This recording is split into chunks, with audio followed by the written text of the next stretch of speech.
அனைவருக்கும் வணக்கம். இன்றைய பதிவில் எதை பற்றி பார்க்க போகிறோன்னு தெரிஞ்சுக்கிறதுக்கு முன்னாடி மறக்காமல் நம்ம சேனலை சப்ஸ்கிரைப் பண்ணிக்கோங்க.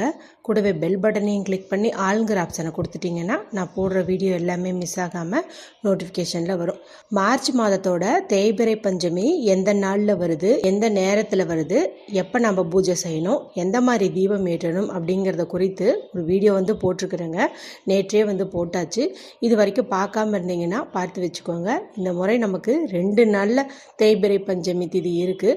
அற்புதமான வாய்ப்பு. எல்லாருமே பலனடைகிறதுக்கு ஏற்ற விதமாகவே அதில் நான் சொல்லியிருப்பேன். பார்க்காம இருந்தீங்கன்னா பாருங்கள். இந்த பதிவு எதை பற்றி அப்படின்னு பார்த்தீங்கன்னா, ஒரு சிலருக்கு எப்போ பார்த்தாலும் பணத்துக்கு ஒரே பிரச்சனையாகவே இருக்குது.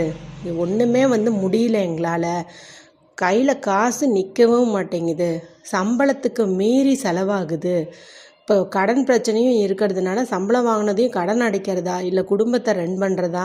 இப்போ பார்த்திங்கன்னா குழந்தைங்களுக்கு லீவ் விட்டுருப்பாங்க, அடுத்த வருஷம் ஸ்கூல் சேர்த்துறதுக்கு ஃபீஸ் கட்ட வேண்டி இருக்கும். எப்படி பார்த்தாலும் புக் ஃபீஸாவது கட்டினா தான் அவங்க புத்தகங்கள் தருவாங்க நமக்கு.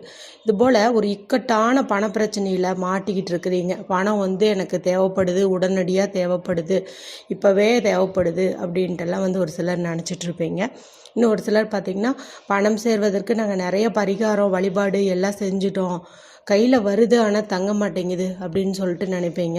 இன்னும் சில பேருக்கு நாங்கள் பரிகாரம் செஞ்சுமே எங்களுக்கு பலனே கிடைக்கிறதில்ல, மேலும் இந்த ஸ்விட்ச் வேர்ட் ஆகட்டும், சிஜில் சிம்பிள் ஆகட்டும், எது பண்ணினாலும் எங்களுக்கு பலன் கிடைக்க மாட்டேங்குது அப்படின்ட்டுலாம் வருத்தப்படுவீங்க. அதாவது நீங்கள் எது செஞ்சாலும் அதில் சக்ஸஸ் ஆகலை அப்படிங்கிற மாதிரி ஒரு விரக்தியில் இருப்பீங்க. இதெல்லாம் பொய், இதெல்லாம் செய்யவே வேண்டாம் அப்படிங்கிற அளவுக்கெல்லாம் உங்கள் மனசை குழப்பி வச்சுருக்கும். ஏன்னா எதுவுமே அப்படி தான். இப்போ எப்படி குள்ளநரிக்கு அந்த திராட்சை பழம் கிடைக்கல அப்படின்னு அதுவும் 2-3 வாட்டி குதிச்சு பார்க்கும். கடைசியில் அது கிடைக்காது, அதாவது எட்டாததுனால அந்த பழம் புளிக்கும் அப்படின்னு சொல்லிட்டு அதை விட்டுட்டு போயிடும். மறுபடியும் அடுத்த முயற்சி அது எடுக்காது. அது மாதிரி நீங்கள் இருக்காதீங்க. எல்லாத்துக்குமே கண்டிப்பாக நம்ம எடுக்கிற முயற்சிக்காகவாவது கண்டிப்பாக பலன் கிடைக்கும். அதனால் தொடர்ந்து எல்லாத்தையுமே நீங்கள் செய்யுங்க. கண்டிப்பாக நமக்கான கதவுகள் திறக்கப்படும். நம்முடைய அந்த கர்மா இருக்குது பார்த்தீங்களா, அதுதான் அந்த தடையை ஏற்படுத்திகிட்டே இருக்குது. நம்ம இந்த மாதிரி சின்ன சின்ன வழிபாடுகள் பரிகாரங்கள் செய்யும்போது அந்த கர்மாவானது குறைஞ்சிட்டே வரும். குறைஞ்சிட்டு வரும்போது கண்டிப்பாக நமக்கான கதவு திறக்கும். அப்போ நம்ம முன்ன செஞ்ச அந்த வழிபாடு பரிகாரம் எல்லாத்துக்குண்டான பலனும் டக்குன்னு மின்னல் வேகத்தில் சேர்ந்துட்டே இருக்கும். அப்போ நாம்ளே பிரமிச்சு போயிடுவோம், மலைச்சு போயிடுவோம். அந்தளவுக்கு அதிசயங்கள் நம்ம வாழ்க்கையிலையும் நடக்கும். இந்த பணத்தட்டுப்பாடுங்கிறதெல்லாம் நீங்கி எப்போவுமே நம்ம கையில் காசு புழங்குற மாதிரி சந்தோஷமாக இருப்போம். தரித்திர நிலை நீங்கி மகிழ்ச்சியாக செல்வ செழிப்போடு வாழுவோம். யாரும் மனசு விட்டுறாதீங்க. இப்போ நான் உங்களுக்கு ஒரு எண்ணெய் சொல்கிறேன். அதை நீங்கள் யூஸ் பண்ணும்போது ஸ்விட்ச் வேர்டு இதெல்லாம் பயன்படுத்தும் போதும் இதை நீங்கள் பயன்படுத்திக்கலாம். மேலும் ஏதாவது பூஜை வழிபாடு செய்யும் போதும் நீங்கள் இதை கையில் அப்ளை பண்ணிக்கிட்டு வழிபாடு செய்யும்போது நீங்கள் கேட்ட வரம் கேட்டபடியே அப்படியே உங்களுக்கு கிடைக்கும்.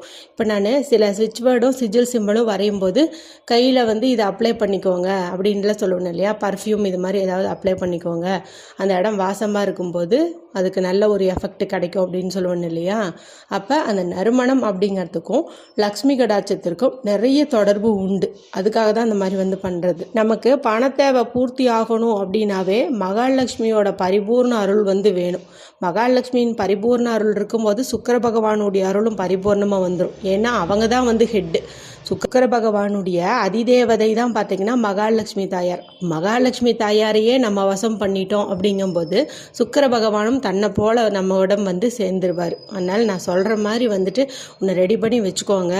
எப்பப்போவெல்லாம் நீங்கள் வழிபாடு செய்கிறீங்களோ, எப்பப்போவெல்லாம் சின்ன சின்ன தாந்திரிக பரிகாரங்கள் இதெல்லாம் மேனிஃபெஸ்டேஷன் மெத்தடெல்லாம் பண்ணுறீங்களோ அப்போல்லாம் இதை அப்ளை பண்ணிக்கோங்க. கண்டிப்பாக உங்களுக்கு சக்ஸஸ் கிடைக்கும். செய்கின்ற வழிபாடாகட்டும் பரிகாரமாகட்டும் எல்லாத்துலேயுமே உங்களுக்கு பலன் கிடைக்கும். ஒரு முறை இதை செஞ்சு வச்சிட்டோம் அப்படின்னாவே போதும், நமக்கு நிறைய நாளுக்கு வரும். அதனால் நான் சொல்கிற பொருளெல்லாம் நீங்கள் நோட் பண்ணி வச்சுக்கோங்க. வீட்டில் இல்லை அப்படின்னா அந்த பொருளை மட்டும் நீங்கள் வாங்கிட்டு வச்சுட்டு ரெடி பண்ணுங்கள். இதை இந்த நாளில் தான் செய்யணும், இந்த நேரத்தில் தான் செய்யணும் அப்படிங்கிற மாதிரி எதுவுமே கிடையாது, சரிங்களா. அதனால் நீங்கள் பொருளெல்லாம் சேரும்போது நீங்கள் இதை செஞ்சு வச்சுக்கோங்க. மேலும் இதை மாதவிடாய் சமயத்தில் செய்யாதீங்க. ஏன்னா இது ஒரு தெய்வீக காரியத்துக்காகவும் பணவசியத்துக்காகவும் நம்ம செய்கிறோம். அதனால் நம்ம உடல் சுத்தமும் முக்கியம், மன சுத்தமும் முக்கியம். அதனால் வீட்டில் அசைவம் செஞ்சுருந்தீங்கும்போது இந்த எண்ணெயை நீங்கள் ரெடி பண்ண வேண்டாம். தீட்டு சமயத்துலேயும் பண்ண வேண்டாம். எண்ணெய் தயார் பண்ணுறதுக்கு மட்டும்தான் இந்த ரூல்ஸு. மற்றபடி வந்துட்டு இந்த மணி மேனிஃபெஸ்டேஷன் மெத்தட், அதாவது சுவிட்ச் வேர்டு, ஏஞ்சல் நம்பருக்கெல்லாம் பயன்படுத்தும் போது அப்ளை பண்ண சொல்லுவேன் இல்லையா, அந்த சமயத்தில் நீங்கள் பீரியட்ஸாக இருந்தாலும் அப்ளை பண்ணிக்கலாம், நான்வெஜ் சாப்பிட்ருந்தாலும் அப்ளை பண்ணிக்கலாம். அதெல்லாம் ஒன்றுமே தவறு கிடையாது. சரி, இதுக்கு தேவையான பொருள் என்ன அப்படின்னு பார்த்தீங்கன்னா, ஒரு 100 மில்லியோ 50 மில்லியோ வந்துட்டு நீங்கள் நெய் வந்து வாங்கிக்கோங்க. நெய் வந்து கொஞ்சம் விலை அதிகம்தான், ஆனால் என்ன பண்ணுறது, வேறு வழி இல்லை. நம்மளுடைய எல்லா பிரார்த்தனையும் சக்ஸஸ் ஆகணும், எல்லா பணவசிய முறையும் சக்ஸஸ் ஆகணும் அப்படிங்கும்போது ஒரு 50 மில்லியாவது நம்ம வாங்கிட்டு வந்து வச்சுக்கிறது நல்லது. இதெல்லாம் பார்த்திங்கன்னா ஒன் டைம் இன்வெஸ்ட்மெண்ட்டுன்னு சொல்கிற மாதிரி ஒரு முறை நம்ம செஞ்சு வச்சோம்னாவே ஒரு வருஷத்துக்கே வரும். அதனால் நம்ம வாங்கிக்கிறது ரொம்ப ரொம்ப நல்லது. ஒரு முறை செலவு பண்ணுங்கள், அதுக்கப்புறம் உங்களுக்கு கையில் எப்போதுமே பணம் வந்து தாராளமாக புரளும். இப்போ ஒரு 50 மில்லியன்னு வச்சுக்கோங்களேன், அதை வந்து நீங்கள் வாங்கிக்கோங்க. இதில் வந்து உங்களுடைய வசதியை பொறுத்து ஏலக்காயை வந்து நீங்கள் எடுத்து அந்த விதையெல்லாம் மட்டும் எடுத்து பவுட்ரு பண்ணி போட்டுக்கோங்க. இப்போ 5 ஏலக்காய் 7 ஏலக்காய் அந்த மாதிரி வந்துட்டு உங்களுடைய வசதிக்கு தகுந்த மாதிரி எடுத்துக்கோங்க. கொஞ்சம் அதிகமாகவே எடுத்துக்கிட்டால் நல்லது. அதாவது ஒரு 7 9 இந்த மாதிரி நீங்கள் எடுத்துக்கிட்டிங்கனாலும் நல்லது தான். எடுத்துகிட்டு அந்த விதைகளை மட்டும் எடுத்து நல்லா பவுடர் பண்ணிக்கோங்க. அடுத்து அதே போல் கிராம்பு ஒரு 5 எடுத்துக்கோங்க, அதையும் வந்து நல்லா பவுடர் பண்ணிக்கோங்க. அடுத்து நமக்கு தேவையானது கொஞ்சம் பச்சை கற்பூரம் வந்து தேவைப்படுது. அதை நீங்கள் நல்லா கையில் போட்டு ப்ரெஸ் பண்ணிங்கனாவே நல்லா பவுடராக வந்து மாறிடும். அடுத்து நமக்கு தேவையானது அப்படின்னு பார்த்திங்கன்னா ஜவ்வாது பொடி வந்து தேவைப்படுது. இந்த ஜவ்வாது பொடி கடைகள்லேயே கிடைக்கிது, பவுடராகவே தானே கிடைக்கிது, அதனால் நீங்கள் இதை அப்படியே இது கூட மிக்ஸ் பண்ணிக்கலாம். அடுத்து நமக்கு தேவையானது பட்டை பொடி. இந்த பட்டை வந்து பொடியாகவும் கடையில் இருக்குது, இல்லைனாலும் வீட்டில் இருக்கிற பட்டையவே நம்ம நல்லா கல்லில் போட்டோ மிக்சர் ஜாரில் போட்டோ அரைக்கும் போது அது பவுடராக மாறிடும். இந்த 5 பொருள் தான்.